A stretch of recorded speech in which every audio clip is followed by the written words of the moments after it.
Ang video ito ay tungkol kung bakit kailangan ng business-minded na OFW ang community. Sabihin ko lang po yung situation namin before kinuha ko po yung aking misis and aking panganay from the Philippines. Actually, pinauwi ko muna sila doon para doon siya manganak sa Pilipinas. Then, after a year, kinuha ko po sila pabalik dito sa UAE. So, tinry ko po talaga agad na makasama sila. And ayun, awa naman ng Diyos, magkakasama pa rin po kami buong pamilya and with the plus one. So, yun po yung naging problema po namin. Si Mrs. nag-struggle na wala siyang kaibigan. So, ako naman po, medyo kabaliktaran po yung senaryo ko nung time na yun na ako po yung parang umiiba sa tao, ayaw kapwa-tao nung mga panahon na yun, ayaw maglalabas, which is siya naman nagkabaliktaran kasi siya po ay may baby at kasama sa bahay, hindi siya masyadong makakalabas, so gusto niya at least makakita na ibang tao, makakausap na ibang tao. So yung mga time na yun, siyempre yung pangunawa natin nun medyo makitid pa, medyo maano pa yung ano natin, you can say immature pa ako nung mga panahon na yun. So ayun, after nun nga wala kaming community, kami ibang tao makakasama, which is sa akin nung time na yun walang problema, pero sa aking kabiyak siyempre ayaw niya nung nakukulong lang ba siya sa bahay. So dahil hindi rin naman po siya nagtatrabaho, sa bahay lang. So yun nga po, bilang mature person ngayon, medyo understandable na siya. So yun po, in the church, ito po kami ng chance imbitahan sa isang community. So ang community na ito ay yung samahan ng mag-asawa po.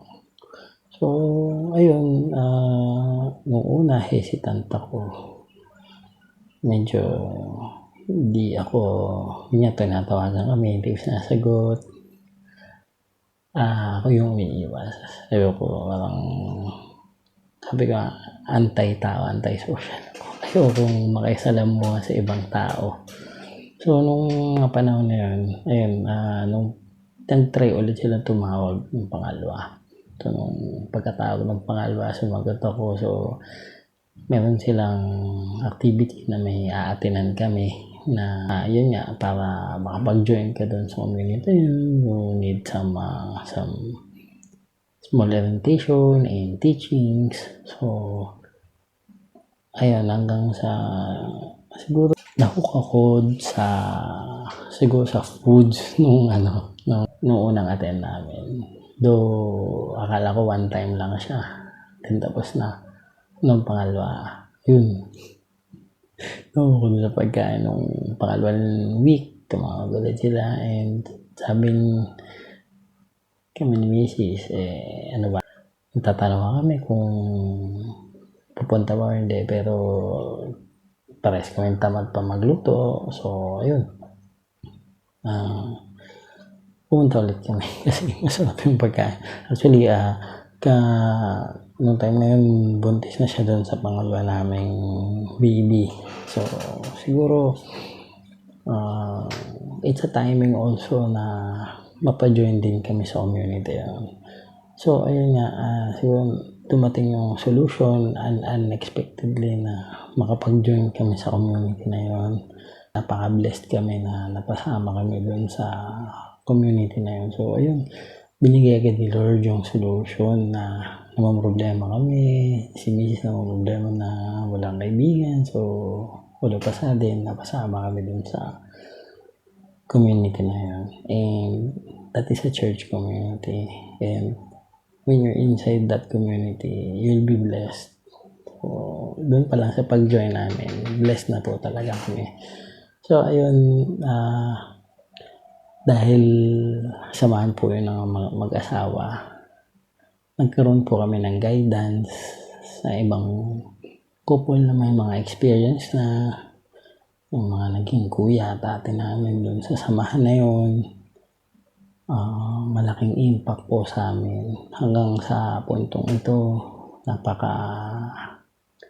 Napakalaki ng influence nila sa amin bilang mag-asawa. At the same time, pinagtitibay po nito yung samahan bilang mag-asawa. So, dun pa lang panalo na kami. And sobra po blessing dumating sa amin right after namin na mag-join din doon sa community na yun. So, bakit nga ba kailangan may community ka? Bakit nga ba ang isang OFW na business-minded ay kailangan may community? So, number 1, it gives you a sense of direction.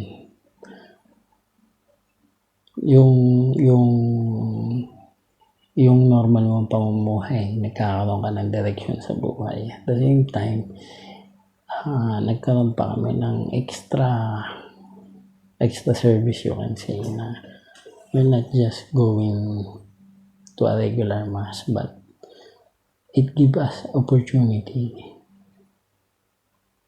to serve God in a different way and with an extra effort as well.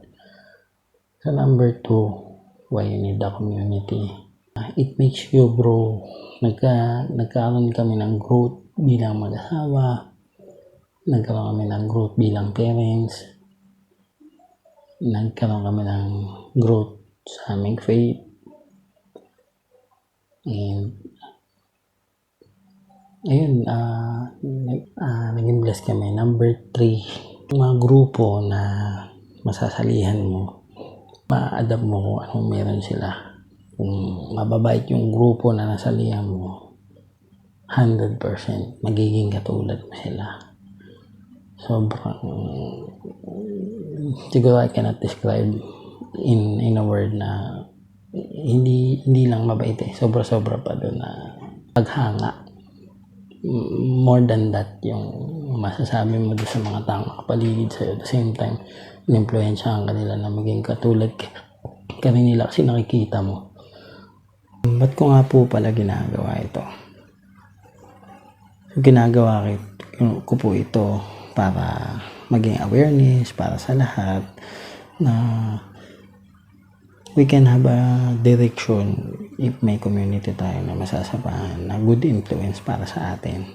So, it can be digital or physical community. Yung digital, usually mga GC group or yung mga group sa social media platform like in Facebook groups. So, we can join also on that one. So, depende sa inyong interest, depende po sa inyong pangangailangan. So, you can join in any groups. It will give you a sense of direction. So, ano po ba yung pinaniniwalaan ko? Delayed gratification. So, lahat po ng ating sakripisyo, lahat ng ating pagtsatsaga sa buhay, meron po yan kaakibat na kapalit. Kung hindi mo man po makuha yan ngayon, I'm very very sure the Lord God will gratify you. Kung hindi man pagkakataon, He will gratify you in the later stage, 100%. Ang kalaban po kasi natin dito, napakarami po bad traits. Kilala po yung mga Pinoy na masiyahin, mababait, kind. Pero if we are inside that, tayo lang mga Pinoy, napakarami din po nating negative traits na dapat binabago na natin. Ito yung mga kalaban natin na minsan, syempre wala naman po talagang perfectong tao. Walang perfectong samahan, pero baguhin po natin yung mga pag-uugali yun by influencing each other. So, yan po yung ating mga kalaban. So yun po, samahan niyo po ako na join me in addressing all the negative traits of our roots mga bilang Pilipino.